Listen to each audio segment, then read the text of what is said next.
Olá, a paz do Senhor Jesus. Eu sou o pastor Grimaldo, pastor aqui da IBL Barreiro, e passando para deixar uma palavra de Deus no seu coração. E seja abençoado em nome de Jesus. Amém? Tome a sua Bíblia, e você que está aqui, você que está na sua casa, tome a palavra de Deus, porque nós vamos ser ministrados nessa hora, porque o Senhor é aquele que fala aos nossos corações. Amém? Vamos dizer juntos: esta é a minha Bíblia. Eu sou o que ela diz que eu sou. Eu tenho o que ela diz que eu tenho, e eu posso fazer aquilo que ela diz que eu posso fazer. Hoje eu serei tocado pela palavra de Deus.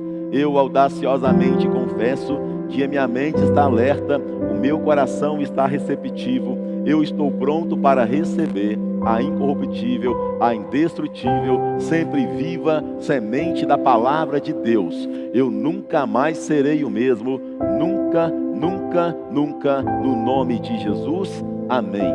Feche seus olhos por um instante. Pai, nós te agradecemos pela tua santa e bendita palavra e pedimos, Espírito Santo de Deus, continue falando aos nossos corações. Nós oramos em nome de Jesus. Amém. Graças a Deus. Amém. Podeis assentar, meus irmãos. Glória a Deus. Se irmãos puder trazer uma aguinha aí, por favor. Amém. O tempo está meio seco, né?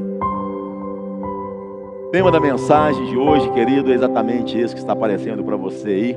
Não pare no meio do caminho. Eu creio que você já percebeu, né, meus irmãos, que nós estamos na metade do ano, pouquinho depois da metade do ano. Hoje é exatamente dia 17 de julho. E daqui até o final do ano nós temos aí praticamente 6 meses, 5 meses e meio. Ou seja, estamos na metade do ano. E eu quero fazer uma pergunta para você. Obrigado, pastor. Como está o seu coração? Como está o seu objetivo para esse resto de ano? E eu quero fazer uma pergunta ainda, querido, mais objetiva, com relação aos seus alvos para o ano de 2022. Como está o seu coração? Como está a sua fé? Como está a sua perseverança? Obrigado, Arivelto. Sobre os seus alvos do ano de 2022. Sabe, meus irmãos, que o Senhor, Ele falou tanto ao meu coração, e eu comecei a meditar na palavra de Deus, a importância de nós passarmos a revista na nossa vida, porque senão a gente perde a visão da promessa. Senão a gente tira o foco, tira os olhos da promessa de Deus para a nossa vida.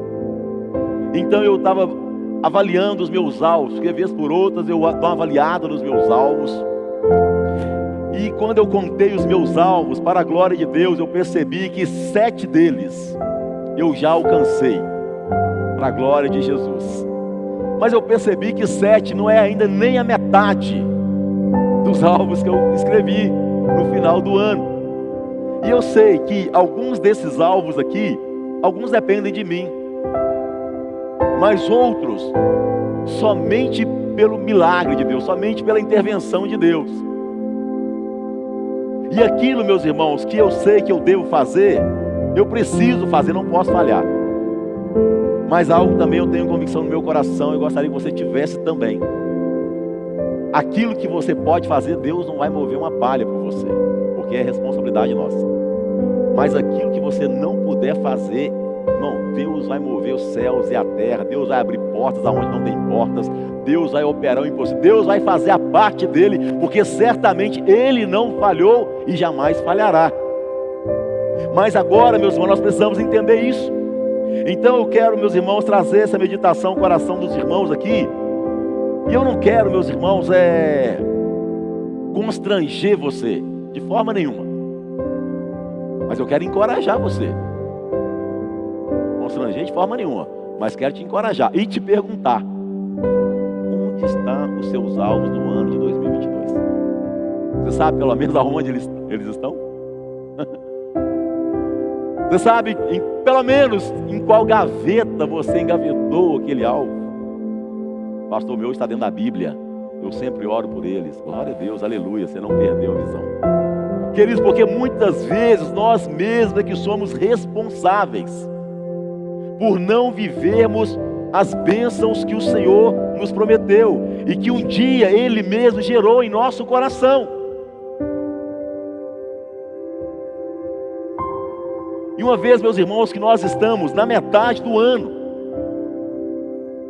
e posso dizer para você também, meus irmãos, que nós estamos em uma trajetória de vida.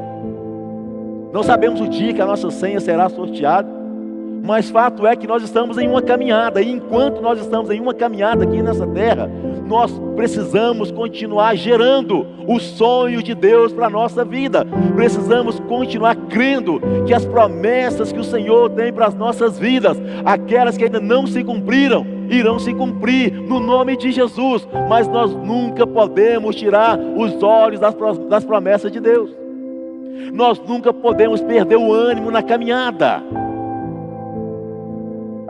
E aí uma outra pergunta, querido: como você está? Como você está na sua caminhada? Você está animado? Cheio de força, vigor e disposição? Ou você olhar para a sua realidade e falar: pastor, eu estou, na verdade, desanimado. Tantas situações aconteceram, tantos sonhos eu já estabeleci na minha vida, mas não deram certo. Tribulações eu estou atravessando, lutas na minha casa, nas minhas finanças, na empresa, enfim, meus irmãos. Situações que muitas vezes tentam nos abater, situações que muitas vezes se levantam contra nós, com o propósito de nos parar, de nos paralisar no meio do caminho. E quando nós abrimos a palavra de Deus, abra comigo lá no livro de Gênesis, nós vamos ver o exemplo de um homem que, quem sabe, ele poderia ter sido o pai das nações, o pai de multidão, mas ele parou no meio da sua caminhada. A Bíblia vai falar de Terá, o pai de Abrão, um homem que a Bíblia não fala muito sobre a história dele, mas quem sabe poderia ter falado muito da história dele, mas a Bíblia não traz muita menção. Mas eu, meditando nesse texto, meus irmãos, e alguns outros também, quero então deixar aqui alguns ensinamentos para os irmãos, no nome de Jesus. Você que está na sua casa, acompanhe também a leitura bíblica. Gênesis capítulo 11, versículo 26 em diante. Se você ainda não abriu, querido, acompanhe aqui no telão, por favor. Importante você pegar, ler o texto, ainda que seja aqui no telão, porque você vai estar acompanhando aí o raciocínio, amém? O entendimento melhor. 11, 26. Aos 70 anos, Terá havia gerado Abrão, Naor e Harã. Esta é a história da família de Terá. Terá gerou Abrão, Naor e Harã. E Harã gerou Ló. Harã morreu em Ur dos Caldeus, sua terra natal, quando ainda vivia Terá, seu pai. Terá tomou seu filho Abrão, seu neto Ló, filho de Harã, e sua nora Sarai, mulher de seu filho Abrão, e juntos partiram de Ur dos Caldeus para Canaã. Mas, ao chegarem em Harã, estabeleceram-se ali. Terá viveu 205 anos e morreu em Harã. Olha aqui para mim, meus irmãos. Terá era pai de Abrão, e um dia ele moveu em seu coração de sair da sua terra natal, de Ur dos Caldeus, em direção à terra de Canaã. E a terra de Canaã, nós sabemos que seria a futura habitação do povo hebreu, sim ou não? A futura morada do povo de Deus, uma terra boa, a terra que mana leite e mel. Terá, ele movido em seu coração, ele sai ali e começa uma caminhada, uma terra de Canaã.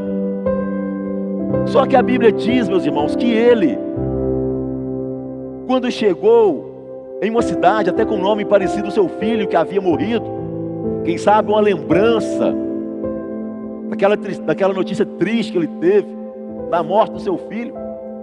Interessante que a cidade tinha o próprio nome, um nome semelhante ao do seu filho Harã, que havia morrido. E a Bíblia diz, meus irmãos, que por algum motivo, Terá, ele se estabelece ali naquela cidade. Ou seja, ele parou exatamente no meio do caminho. O objetivo dele era Canaã. Quem sabe que por esse momento difícil que ele atravessou, a perda do seu filho, ele perdeu a motivação de continuar na caminhada. Quem sabe que ele, por essa situação, ele decidiu parar no meio do caminho. Foi interessante que quando ele sai de Ur dos Caldeus, ele já tinha um objetivo traçado, já tinha uma meta definida, já tinha um propósito estabelecido, que era chegar na terra de Canaã. Mas por algum motivo ele decidiu parar no meio da caminhada.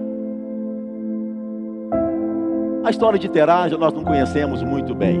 A Bíblia não traz muito relato sobre Terá, a não ser que ele foi um homem pai de Abraão, que saiu de Ur dos Caldeus, que tinha um objetivo a ser alcançado, a ser conquistado, mas ele parou no meio do caminho.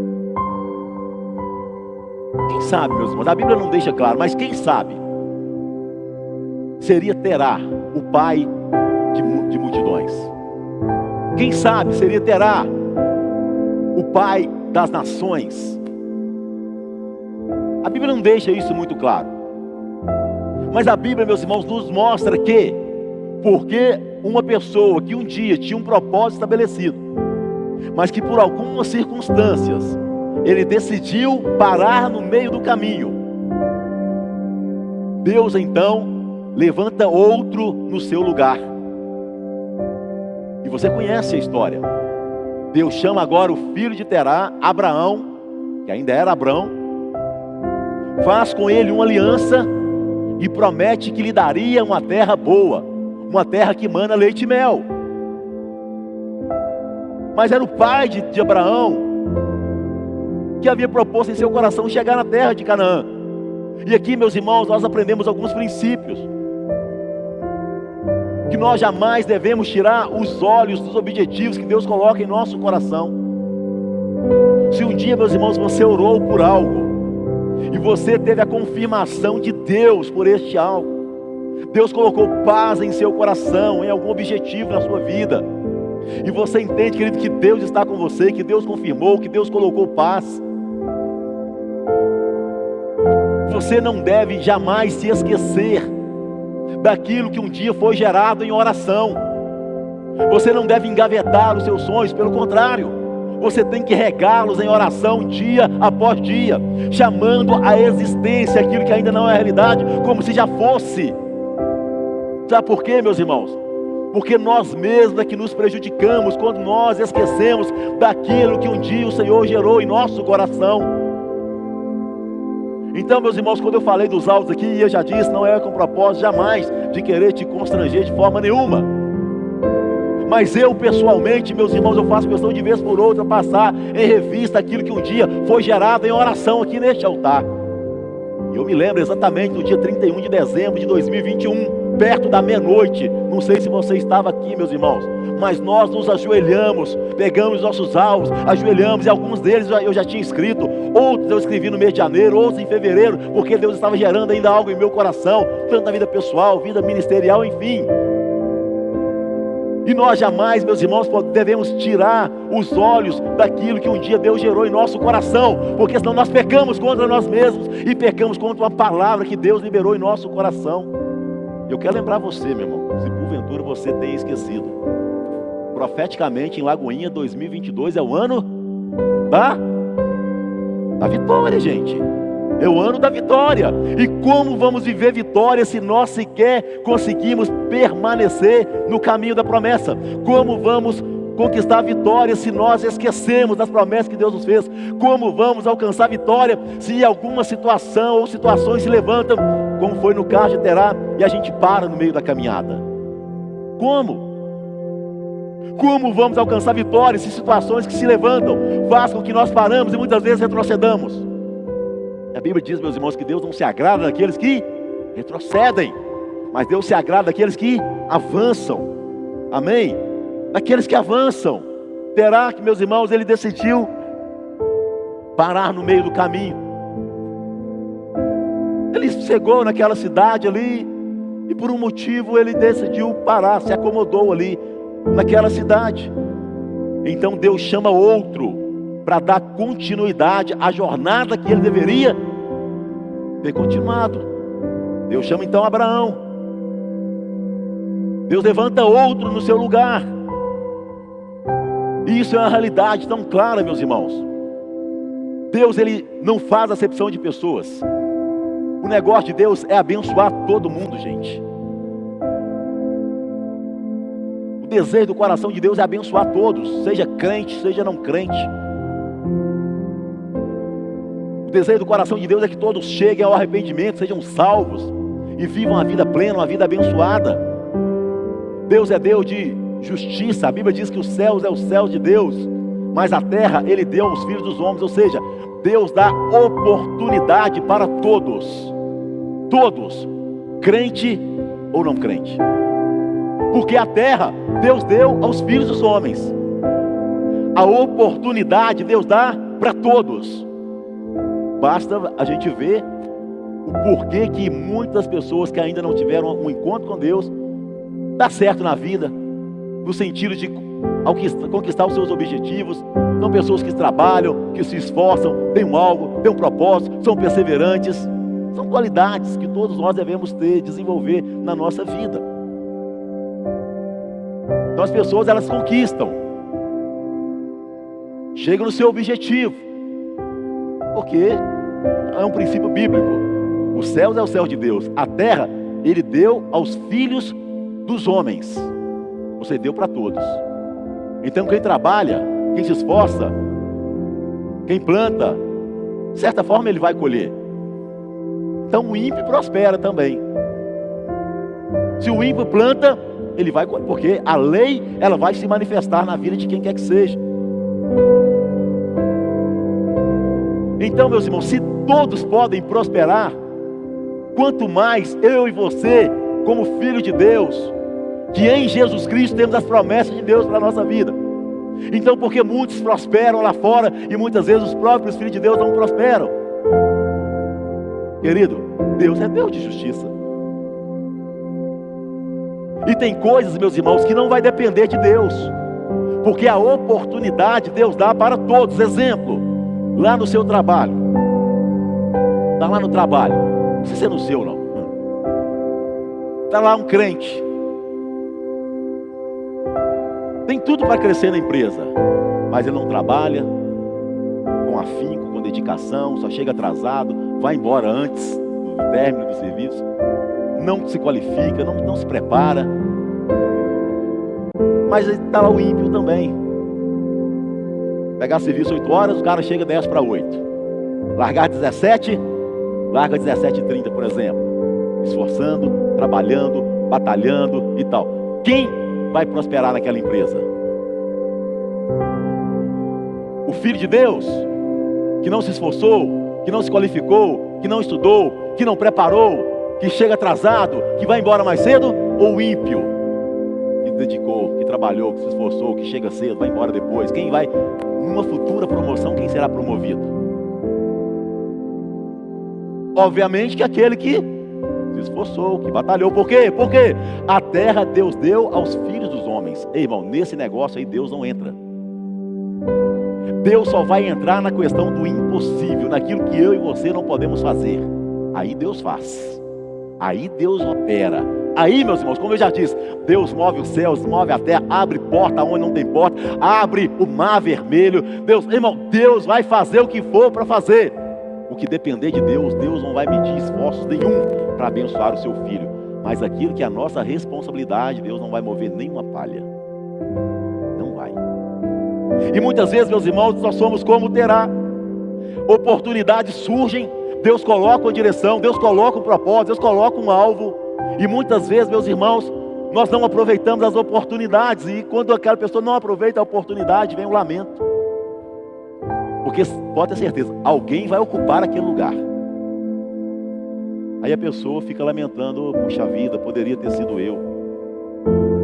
Porque eu desisti. Porque eu não aproveitei a oportunidade. Não pode ter certeza, todo mundo tem oportunidade na vida. São raríssimas as exceções. São raríssimas as exceções que as pessoas não têm oportunidade.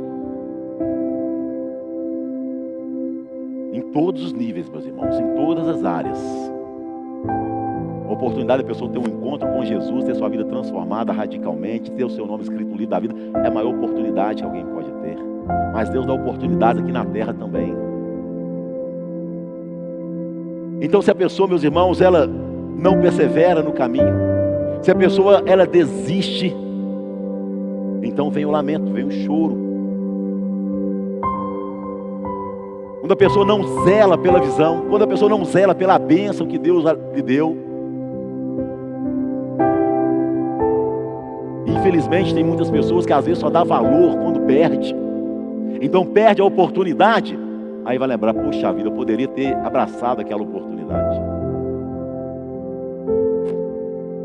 A pessoa às vezes perde o casamento, uma bênção, não valorizou a esposa, aí acaba, a esposa vai embora, puxa vida, minha esposa era tão abençoada, era uma mulher tão boa, era, né?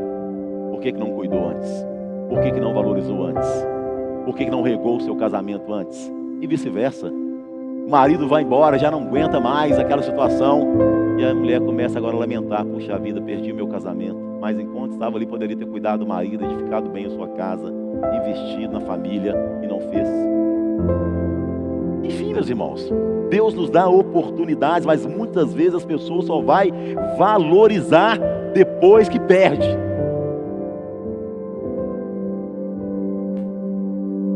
Olha, por exemplo, a pessoa recebe uma herança, um filho recebe uma herança do pai. O pai trabalhou, dedicou, conquistou ali um patrimônio.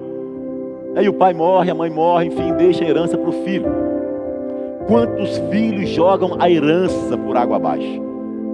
Porque não foi eles, ou não foram eles que pagaram o preço, não foram eles que dedicaram, não foram eles que tiveram ali noites sem dormir muitas vezes, batalhando para conquistar aquele patrimônio. Entrega na mão de um irresponsável, que ele não vai valorizar porque não custou o seu suor. E quantas histórias assim. A pessoa perde a oportunidade de viver uma vida abençoada, para no meio do caminho, desiste da missão, desiste do propósito, tira os olhos do propósito de Deus. E tem um exemplo tão claro disso na Bíblia também. Vai comigo no primeiro livro de Reis, primeiro livro dos Reis, no capítulo 19. A Bíblia fala, meus irmãos, do profeta Elias, um grande homem de Deus, que serve para nós também, meus irmãos, como ensinamento, de que se um grande homem de Deus falhou na sua caminhada, nós também podemos falhar. Mas vamos sempre olhar para a palavra de Deus e sempre ver que existe um Deus que é Deus de misericórdia, que ainda que nós falhamos, meus irmãos, Deus continua acreditando em nós. Deus continua acreditando em você, meu irmão. Deus continua acreditando em mim e acreditando em você, apesar de nós mesmos. Abra comigo, 1 Reis 19. A partir do versículo 1. Acabe fez saber a Jezabel tudo quanto Elias havia feito e como matara todos os profetas à espada. Então Jezabel mandou chamar o mensageiro a Elias, a dizer-lhe: faça-me os deuses como lhe aprouver, se amanhã a estas horas não fizer eu a tua vida como fizeste a cada um deles. Temendo, pois, Elias levantou-se e para salvar sua vida se foi e chegou a Berseba, que pertence a Judá, e ali deixou o seu moço. Ele mesmo, ou seja, ele que decidiu isso, ele mesmo, porém, se foi ao deserto, caminho de um dia, e veio e se assentou debaixo de um zimbro, e pediu para si a morte, e disse: basta, toma agora, ó Senhor, a minha alma, pois não sou melhor do que os meus pais. Deitou-se e dormiu debaixo do zimbro. E eis que um anjo o tocou e lhe disse: levanta-te e come. Olhou ele e viu junto à cabeceira um pão cozido sobre pedras em brasa e uma botija de água. Comeu, bebeu, mas tornou a dormir. Voltou a segunda vez o anjo do Senhor, tocou-lhe e disse: levanta-te e come, porque o caminho te será sobre modo longo. Levantou-se, pois, comeu e bebeu, e com a força daquela comida caminhou 40 dias e 40 noites até Horebe, o monte de Deus. Versículo 9. Ali entrou numa caverna onde passou a noite, e eis que lhe veio a palavra do Senhor e lhe disse: o que fazes aqui, Elias? Olha aqui, meus irmãos, daqui a pouco voltamos a esse texto. A Bíblia está dizendo que o grande profeta Elias, no auge da sua carreira, no auge do seu ministério, pouco tempo antes ele havia derrotado os 450 profetas de Baal e do Poste Ídolo, tendo tido uma grande vitória, clamando, e fogo do céu veio, a resposta de Deus veio. Mas bastou a ameaça de uma mulher endemoniada, e veio um espírito de abatimento sobre Elias. Veio uma pressão espiritual sobre Elias.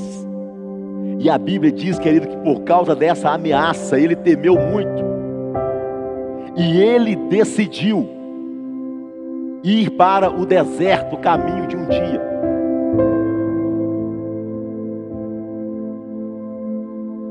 E quando ele chega ali, meus irmãos, a Bíblia diz que ele encontra um zimbro, ou seja, uma árvore aparentemente frondosa, com uma sombra muito gostosa. E ali ele deita e começa a dormir.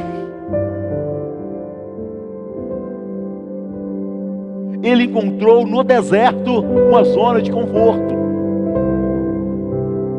Ele encontrou ali naquela caminhada um lugar de conforto. Mesmo não estando no centro da vontade de Deus, porque o deserto neste momento não era propósito de Deus para Elias, foi ele mesmo. A Bíblia está dizendo, ele é que decidiu ir para o caminho do deserto, caminho de um dia. Mas mesmo fora do propósito de Deus, mesmo fora do caminho de Deus, ele conseguiu ainda descansar, relaxar, dormir. Como pode isso? Irmãos, isso nos alerta sobre o perigo de nós começarmos a nos afastar dos propósitos de Deus e a gente achar que está tudo normal, que está tudo bem, que não tem problema. Porque quando a pessoa, meus irmãos, ela se afasta dos caminhos do Senhor, é um perigo muito grande que a pessoa corre. Porque o afastamento da presença de Deus vai acarretar, em primeiro lugar, esfriamento espiritual, o comodismo. Segundo, o esfriamento espiritual vai acarretar a morte espiritual. Porque primeiro é o esfriamento, o comodismo, está tudo bem, não tem nada a ver, vamos ficar quietinho por aqui mesmo, está gostoso, mas está fora da presença de Deus. E fora da presença de Deus, a morte uma hora vai chegar. Até que um dia a misericórdia de Deus se manifesta. E eu quero te dar uma boa notícia, meu irmão. As misericórdias de Deus são a causa de nós não sermos consumidos, e ela está disponível para todo aquele que abre o seu coração e ouve a voz de Deus. Ei, meu irmão, apesar de Elias ser o grande profeta de Deus, Deus vai ao encontro dele. Porque Deus está dizendo: Elias, o que você está fazendo neste lugar? Vai o anjo de Deus dar uma chacoalhada ali, Elias fala: o que você está fazendo da sua vida? Que direção é essa que você está tendo para a sua vida? E quando, meus irmãos, Deus envia um anjo e toca no profeta, é como se Deus estivesse dizendo para Elias: ei, Elias, ainda que você tenha saído do meu propósito para você, ainda que você tenha decidido se desviar dos meus propósitos para a sua vida, eu estou enviando um anjo que toca em você, porque eu estou te dizendo: ei, eu ainda continuo acreditando em você, e esse caminho que você está, não é o caminho que eu tenho para você, é um caminho que vai te levar para o deserto e vai te levar para a morte. Então vai o anjo ali. Prova disso, querido, que o anjo apenas não toca em Elias, mas o anjo leva o quê? Comida para Elias.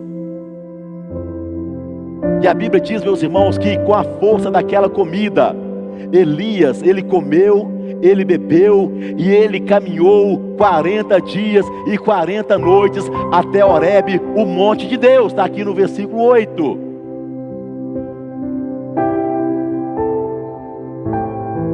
Caminhar 40 dias e 40 noites com uma alimentação, com uma comida. Essa comida, meus irmãos, era uma comida física, sim, era uma comida física. A Bíblia está dizendo aqui, né? O anjo levou ali para ele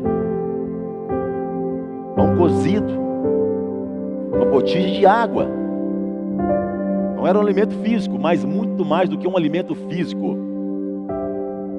É um alimento espiritual. Por quê? Irmãos, porque caminhar 40 dias e 40 noites com uma alimentação, com pão e água, querido, é só por milagre, sim ou não?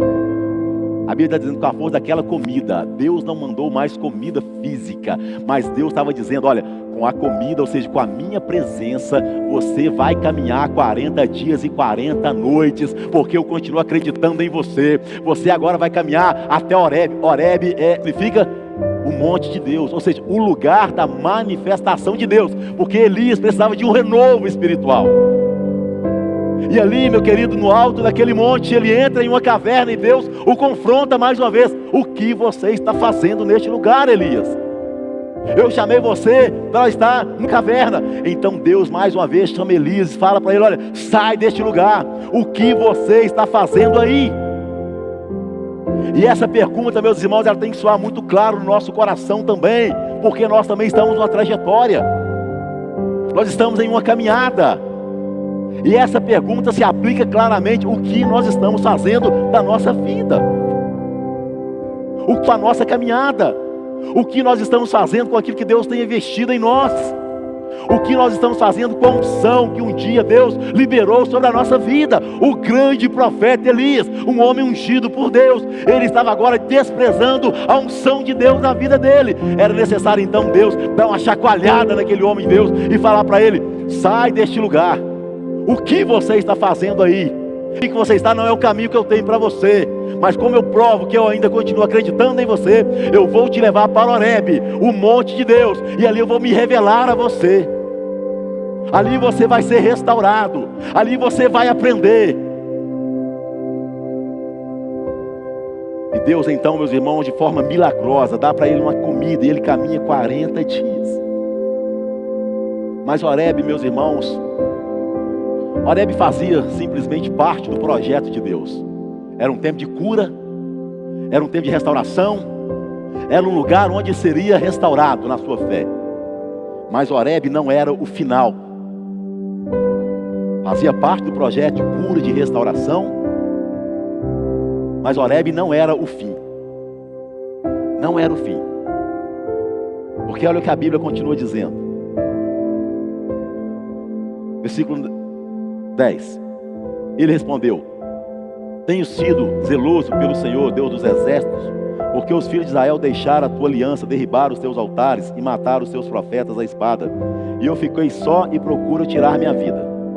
Disse-lhe Deus, sai e põe-te neste monte perante o Senhor. Eis que passava o Senhor, e um grande e forte vento fendia os montes e despedaçava as penhas diante do Senhor. Porém o Senhor não estava no vento. Depois do vento um terremoto, mas o Senhor não estava no terremoto. Depois do terremoto um fogo, mas o Senhor também não estava no fogo. E depois do fogo um cício tranquilo e suave. Ouvindo Elias, envolveu o rosto no seu manto e saindo pôs-se à entrada da caverna. E eis que lhe veio uma voz e lhe disse, que fazes aqui, Elias, pela segunda vez?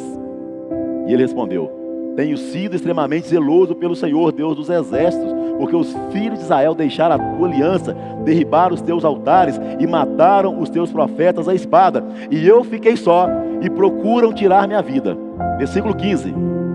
Disse-lhe o Senhor, vai, volta ao teu caminho para o deserto de Damasco. E em chegando lá, unge Azael, rei sobre a Síria. Preste atenção, irmão. Deus chama então Elias mais uma vez e pergunta para ele, o que você está fazendo aqui, Elias? E ele começa então agora a arrumar desculpas. E além de arrumar desculpas, ele começa a transferir responsabilidades pelas decisões que ele havia tomado. Olha, Senhor, os teus filhos abandonaram o Senhor. Todos os profetas foram mortos, fiquei só eu, oh, coitadinho. E porque eles abandonaram o Senhor, e começou a inventar uma série de desculpas, a transferir responsabilidades. Ei, querido, não adianta irmos responsabilidades para ninguém. Não, irmão, nós precisamos assumir a culpa.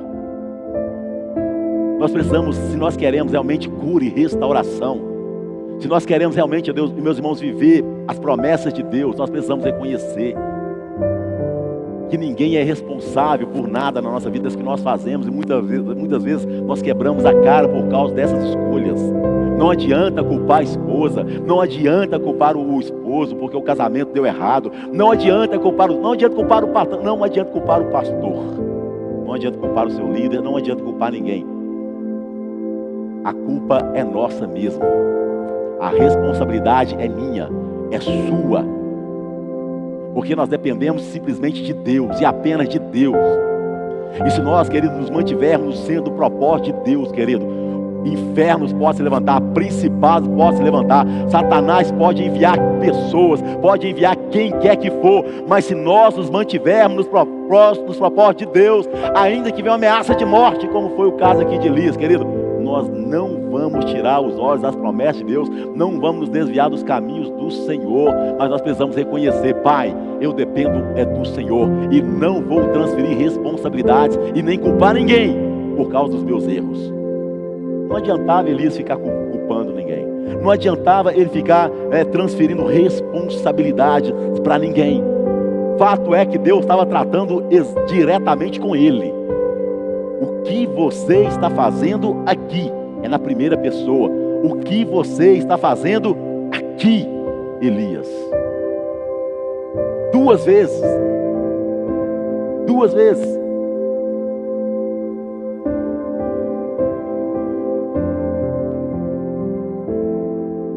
Queridos,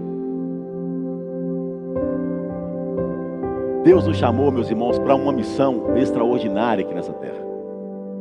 Nós podemos estabelecer algo pessoais, familiares, financeiros, metas, irmão, mas não perca a visão principal.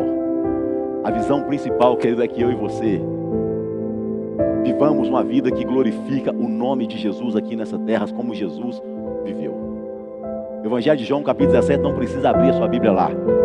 Mas o Evangelho de João, capítulo 17, Jesus fala: Pai, eu te glorifiquei aqui na terra, completando a obra que o Senhor me confiou para fazer. Agora, Pai, glorifica-me contigo mesmo, com a glória que eu tinha junto de ti, antes que houvesse mundo. Então, meus irmãos, eu e você precisamos assumir a responsabilidade. E entenda algo, meu irmão. Se os projetos que você estabeleceu, seja aqui, ou outros projetos na sua vida, pode ter certeza, querido, se for propósito do Senhor para a sua vida, se Deus estiver nesse negócio, nessa caminhada, se o objetivo do seu coração for glorificar o nome do Senhor neste projeto, nessa empreitada, nesta caminhada, pode ter certeza, irmão, se Deus estiver nesse negócio, se o propósito for glorificar o nome do Senhor através desse projeto, através, querido, dessa caminhada, dessa missão, pode ter certeza, irmão, você será bem sucedido. Se Deus estiver com você, meu irmão, você será bem sucedido, pode ter certeza disso. Deus, Ele não irá te decepcionar, pelo contrário, você não irá fracassar no meio da caminhada. Mas o grande problema, meus irmãos, é que muitas vezes nós paramos no meio do caminho, tomamos uma decisão errada na vida. E aí o que acontece? Versículo 15: volta no seu caminho. Disse o Senhor: vai, volta ao teu caminho. O que acontece aqui? Duas coisas.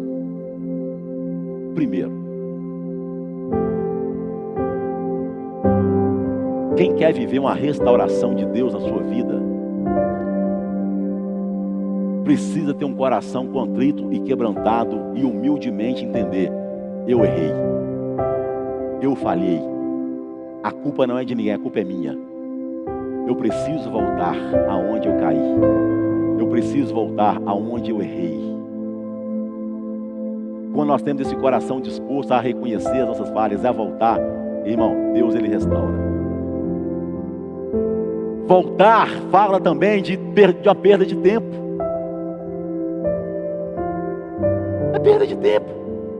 Já poderia estar longe, já poderia estar avançando, já poderia estar em outro nível no ministério, já poderia estar em um outro patamar lá na empresa, na vida profissional, já poderia estar acima. Mas porque falhou, porque errou, porque tomou decisões erradas, agora tem que voltar. Se quiser restauração, se quiser um recomeço, se quiser uma nova história, se quiser viver uma vida abençoada, tem que reconhecer: eu errei, tomei decisões erradas, fiz besteira sim na minha vida, não valorizei o que deveria valorizar. Mas o caminho da volta também, meus irmãos, simboliza, representa o caminho da esperança. Porque Deus ele não joga ninguém no lixo. No reino de Deus não existe latas de lixo. Só no reino de Satanás.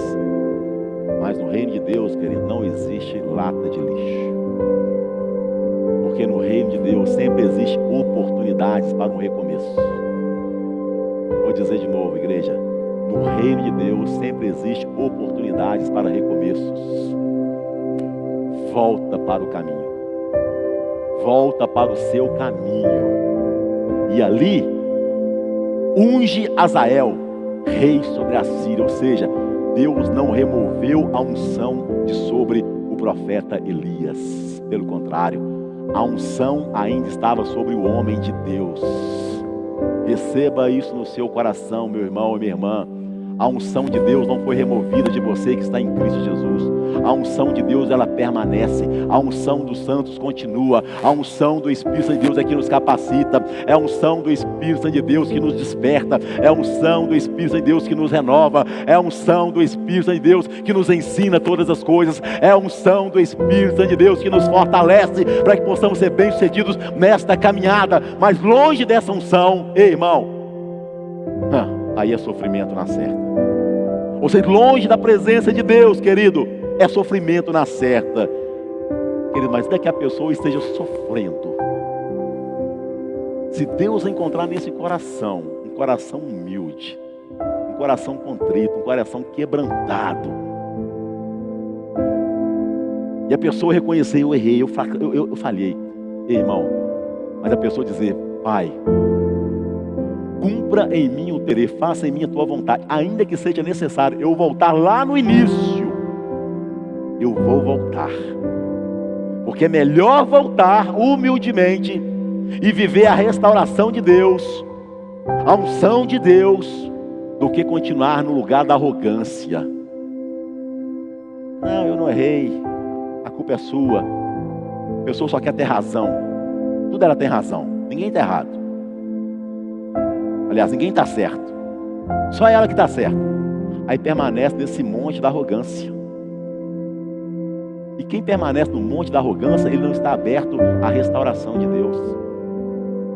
Se o marido ele é o arrogante e só fica jogando a culpa na esposa, Deus não vai trazer restauração.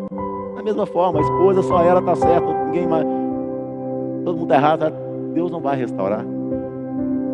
Se aplica, meus irmãos, em todas as áreas da nossa vida, no relacionamento com Deus, nos relacionamentos interpessoais, nos relacionamentos familiares, nos relacionamentos da empresa. Querido, se você quiser ter razão, pode saber que você já perdeu. Vou dizer de novo, se você quiser sempre ter razão, humilde. Querido, coisa linda é uma pessoa humilde. Uma pessoa humilde, irmão, tem portas abertas, sim ou não? A pessoa que reconhece: eu errei, olha, eu falhei. Errou com o patrão, peça perdão para ele, cara. Estou me empenhando direito, não estou correspondendo à expectativa, me perdoa, eu vou mudar. Pode ter certeza, esse patrão vai olhar para você com outros olhos. Irmão, isso se aplica em todas as áreas da nossa vida. Mas quando a pessoa, querida, ela tira os olhos de Deus, ela vai começar a afundar, e vai afundar com toda certeza. Um exemplo claro disso está lá em Mateus, no capítulo 14. Vai lá comigo aí, Mateus capítulo 14, no versículo 22. A Bíblia fala dessa história, meus irmãos, de Pedro. Eu vou resumir a história para você aqui, mas está lá em Mateus capítulo 14, versículo 22.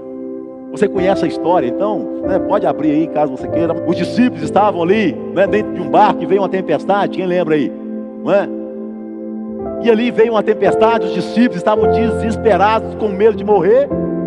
Daí a pouco, no meio da noite, eles olham, e quem eles vê? Caminhando sobre as águas? Jesus, no meio da noite. No meio. E ali eles começam a achar que é um fantasma. Até que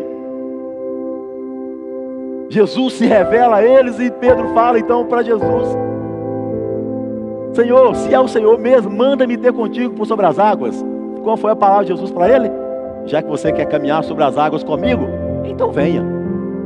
E ele foi, sim.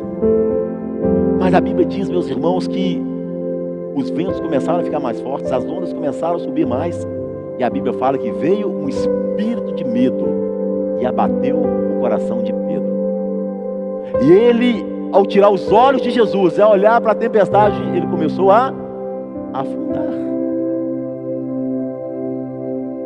Mas a Bíblia diz, meus irmãos, que naquele momento onde ele começa a afundar, ele clama pela misericórdia, e Jesus prontamente estende as mãos e o levanta. E junto com ele, os dois vivem o milagre. Os únicos dois na história da humanidade que caminharam sobre as águas, Jesus e Pedro, mais ninguém.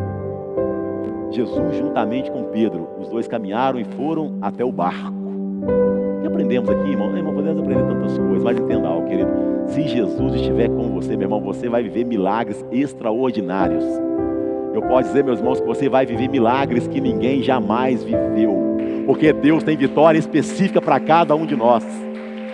O seu milagre é o seu milagre. O seu milagre é o seu milagre. Deus tem milagre para quem está à sua direita, quem está à sua esquerda. Deus tem milagre para todos nós, mas Deus trata individualmente. O seu milagre é o seu milagre, porque só você e Deus sabe a dor que está no seu coração. Só você e Deus muitas vezes sabe a luta, a adversidade que você está atravessando. As tempestades estão se levantando contra a sua vida, mas se você não tira os olhos de Jesus, Jesus te toma pelas mãos e fala: eu estou com você, e juntos nós vamos vencer essa tempestade. Você comigo, nós vamos vencer essa tempestade. Ei, querido, receba isso aí no seu espírito em nome de Jesus, porque tempestades vão se levantar, tribulações vão aparecer, mas Jesus, ele continua acreditando em você. Não é porque um dia você tirou os olhos dele que ele vai tirar os olhos de você. Pedro tirou os olhos de Jesus, mas Jesus não tirou os olhos de Pedro. Jesus estava atento às ações de Pedro. Jesus estava atento à postura de Pedro. E mesmo Pedro tendo tirado os olhos, Jesus não ficou jogando na cara dele. Ei, você poderia ter vivido um milagre. Por que você tirou os olhos de mim, seu incrédulo? Agora você vai afundar. Não, Jesus não fez isso, pelo contrário, gente. A Bíblia diz, meus irmãos, que ainda que nós sejamos infiéis, Deus sempre permanece fiel, porque Ele não pode negar a si mesmo. Ou seja, sempre tem esperança até para aquele que cai na fé. Sempre tem esperança até para aquele que está desanimado. A gente pode tirar os olhos de Jesus, mas os olhos de Jesus continuam olhando para nós com olhos de amor. Um dia esse filho vai voltar. Um dia esse filho vai voltar. Um dia esse filho vai reconhecer aonde ele caiu, aonde ele errou, e ele vai voltar para o caminho. Ele voltará para o meu... Ei, querido, existe uma esperança, uma expectativa no coração de Jesus. Que nós reconheçamos os nossos erros, as nossas fraquezas, aonde caímos, meus irmãos. É uma canção que eu gosto muito dela, uma canção antiga. Eu gosto de canções antigas. Diz assim: quero voltar ao início de tudo, encontrar-me contigo, Senhor. Quero, quem sabe canta, né, gente? Rever meus conceitos, valores. Eu quero reconhecer reconstruir. Vou regressar ao caminho, rever as primeiras obras, Senhor. Eu me arrependo, Senhor, me arrependo, Senhor, me arrependo, Senhor. Eu quero voltar ao primeiro amor. Para cantar eu prego mais ou menos, mas vocês cantam bem. Amém? Eu quero voltar, amém? Eu quero, aleluia. Ei, irmão, tudo parte do querer. Você quer? Você vai viver o milagre. Quem quer, vive milagre. Fique de pé no seu lugar. Quem quer, meu irmão, é renovado. Quem quer é restaurado. Quem quer volta ao início. Ei, querido, é preciso voltar? Volte, irmão. Volte enquanto é tempo. Abra sua Bíblia em Lucas, capítulo 15. Melhor, Lucas 5. Lucas, capítulo 5, versículo 1.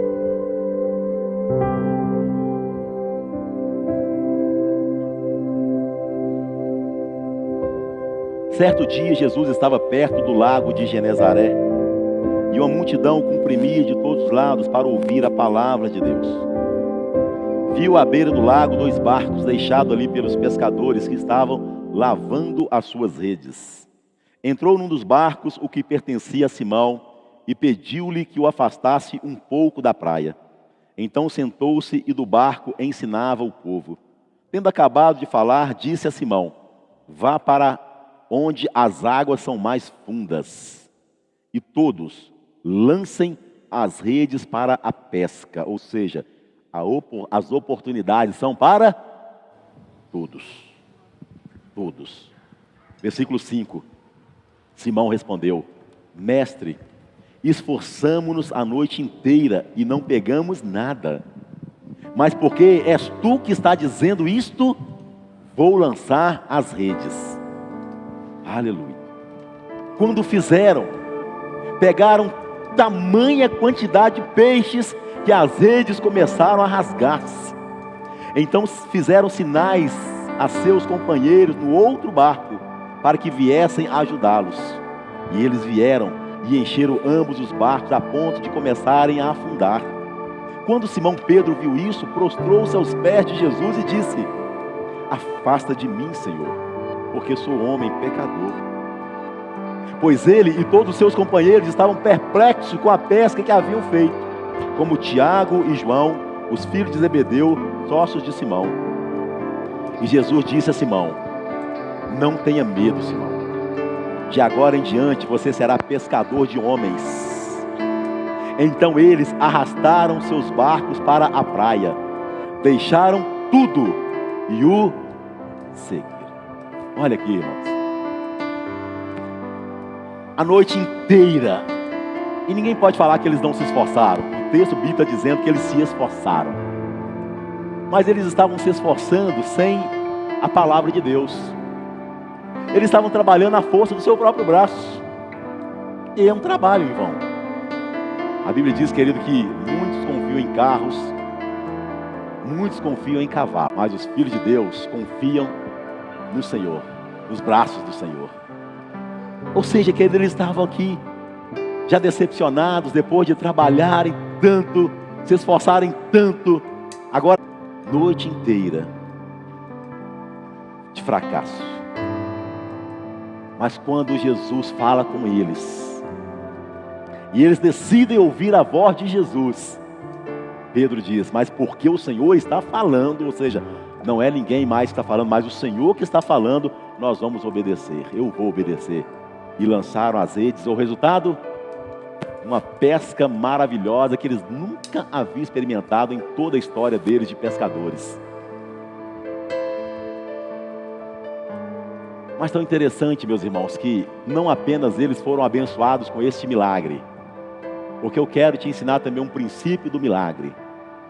O princípio do milagre de Deus para a sua vida é para que você desfrute do milagre mas que outras pessoas também sejam abençoadas através do seu milagre, através da sua bênção. Ele chama outras pessoas nos outros barcos para que ajudassem, ou seja, outras pessoas também desfrutaram do milagre de Jesus. Ei, querido, Jesus te chamou, Jesus te alcançou, para que você seja luz desse mundo, sal nessa terra, bênção nessa geração, alcançando vidas para a glória do Senhor Jesus, onde muitas outras pessoas irão ser abençoadas através da sua vida no nome de Jesus.